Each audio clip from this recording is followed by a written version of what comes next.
You too, welcome back. Hope everybody's having a fantastic day. In today's video, I wanted to take a day and really just talk about all the news that's coming out, from some of the pros retiring that I don't think anybody really would have guessed, to what's going on with how the league's going to work logistically, how teams will be picked. It seems like there's been a ton of news in the last 24 to 48 hours. So in today's State of the COD League video, I actually wanted to start with what we just mentioned. So as I go ahead and bring up this tweet, this is from COD Gamepedia. This talks about, I did put out a video, I think it was 4, maybe 5 days ago, where I kind of predicted where teams would go based off of how the draw is going to go.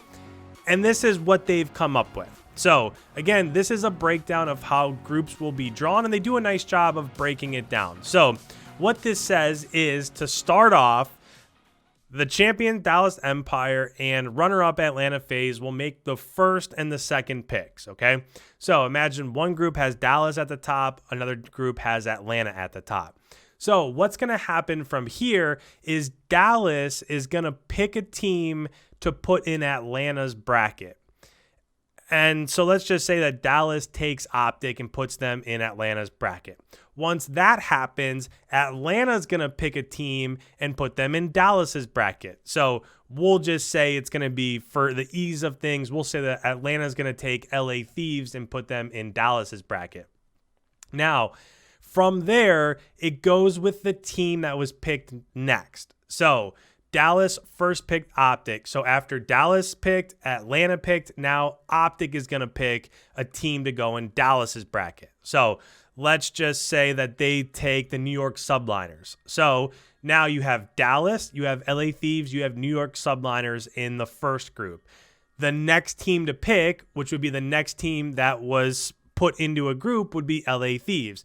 So now LA Thieves would pick a team to put over in Atlanta's group. And then the next team would go and the next team would go. So it's going to start with Dallas, then it'll go to Atlanta, and then just the next team that was picked is going to take a team and put them in the other person's bracket. So kind of interesting how it's going to work out. I hope that we'll get to see this live. It does seem as though, at least the first one, they were talking about doing this draw during the kickoff weekend, which will be this weekend. So hopefully that's what we get to see then. We'll have our group set heading into the first Atlanta FaZe home series, and then we can kind of make predictions, who's going to go where, how each team will perform in their group, and so on and so forth. So first story of the day, we now have an idea how our groups are going to be picked. And the other thing that I'll say is that that's how the first one's going to work. After the first major, the two teams that are in the grand finals, so let's just say it ends up being, just to pick different teams, let's say Optic and LA Thieves end up being in the final of the first major. Those are the two teams that will then pick the brackets for the next home series. Not the brackets, but the groups for the next home series. So I don't know. It's different. It's interesting. I think it's creative. I think it gives... The one thing that it really avoids is, how many times last year did we see on social media or Reddit or wherever where, oh, I get it. So Atlanta and Chicago, they're purposely avoiding that matchup so that they could potentially meet in the finals or whatever. That will completely be avoided because teams are just being picked by other teams. So there's no way. I mean, it's literally, it's all chance based on who will end up playing who.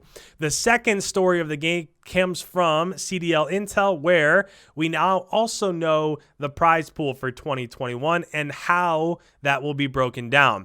So in all, the entire purse is $5 million. Ton of money here. If we look at this picture, it talks about for each of the majors. So there's going to be 3 home series leading up to a major.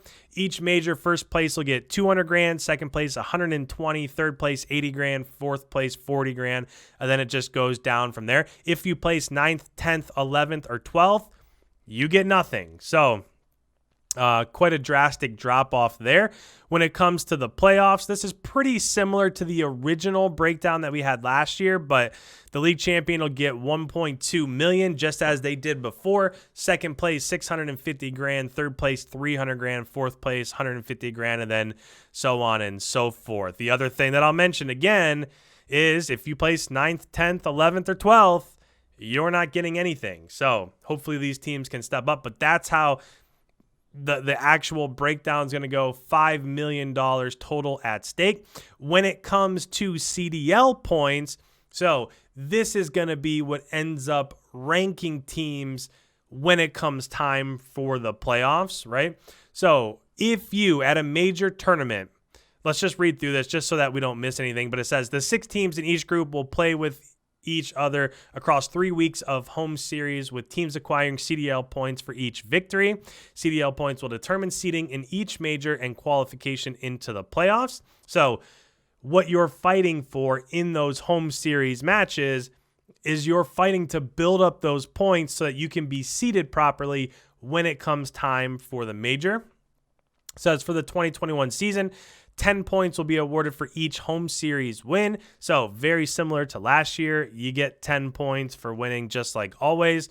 And then it goes on to say, when it comes to the majors, if you place first in a major, you get 75 points. If you place second in a major, you get 60. So not only is money at stake, but if you have a bad major, say Atlanta comes out and wins the first major and Dallas ends up, Dallas ends up getting 9th place, Atlanta's getting 75 points and Dallas is getting 10 points, or vice versa, or however. So placement in these majors are super important. And it's, I don't know, again, just like with the previous story we talked about, I really enjoy the fact that they're just doing something different, giving us a different approach than they did last year, and I'm interested to see how it works out. Third story for today is the fact that there was a leaked video from the EU amateur Luti COD. If you missed it, the tweet has been removed, but essentially what he's saying is that there are going to be pre-made classes heading into this season of the CDL. So you can no longer go in and there's all these GAs you have to remember. Oh, wait, I forgot. I can't use this barrel, or I can use this grip, but I can't use this. Only this many smokes. Wait, you're using a flash. I'm using. None of that will be the case. So the way it's going to work this year is that, and I want to point this out, the pros will be deciding. So it's not like this is the devs or the CODLeague or whatever. Pros will be getting together and deciding this should be this class. This should be the 74U class. This should be the Krig. This should be the sniping class, so on and so forth. So I don't want people to think, because I've seen it in a couple spots where people are just thinking, well, who knows, will these classes be the best? Or what about people that like to run different sites or whatever? These will be decided by actual pros. But this tweet here says there will be a limited number of classes made by the pros to pick from. Your initial reaction may be negative, but this removes the confusion around GAs, much like we just talked about, making it easier for both new viewers to understand, and it makes it easier for people to participate in competitive. And that's a great point. If you go into, because I know that, I'll spend, when league play comes, I'm going to be playing league play a lot, but I'll play GBs one weekend and I won't play for like a week or so. And then I'll go back and I go to make a class if they get reset. And I think, where do I even start, right? It's such a process to remember. And now, if you've been playing day after day after day after day after day, it is what it is. You can fly through a class. You can make it super easy. But if you haven't been playing that often, it can be kind of, well, does this GA, can I not use this? Wait, in this rule set, I can use that attachment. It just gets kind of confusing. So I really like this approach.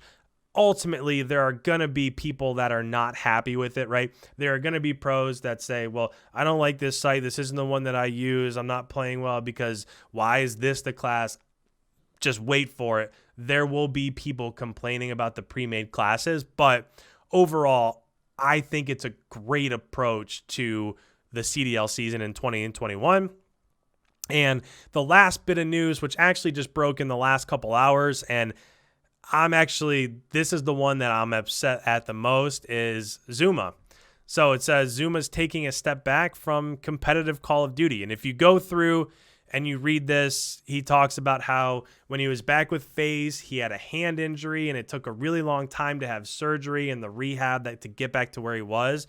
And it seems like he's in pain again. And the same thing is happening and he's really struggling to play at the level that he needs to play at day in and day out. And he doesn't want to go through the painstaking process of having surgery and getting it fixed. And I totally get it. I mean, sometimes stuff like this happens. But for me, if you're not following me on Twitter, I did go ahead and I made a reply to this. So it's at IKONation. You can kind of see it at the bottom left of your screen there, at IKOnation YT. But just for me, it kind of stinks because whenever New York would play and they're on the main stage, mainstream and stuff like that, I'm always looking at the minimap and seeing where ZooMaa's going because he's that one player. There's a few of them, right? Pristini also does this, and there are some entry players. Asim was really good at this. Abizi, of course. But there are some players that just end up finessing their way around the map and pinching from behind and getting a three-piece, and that's who ZooMaa is. And there's only a few select people that do that, and he's one of them. And it kind of stinks because he was so special in that regards. But I wish him the best. I hope that he finds another outlet when it comes to the CDL because obviously he brings that different mindset, that different approach. So best of luck to ZooMaa. But with this video, comments, put them down below. I'm really interested to see what you guys have to say on these 4 topics. If you're new around here, I put out brand new videos covering the COD League every single day. Make sure you hit that subscribe button. Leave a like if you don't mind, as it really helps out my channel. And with that, thank you guys so much. We will see you in tomorrow's upload.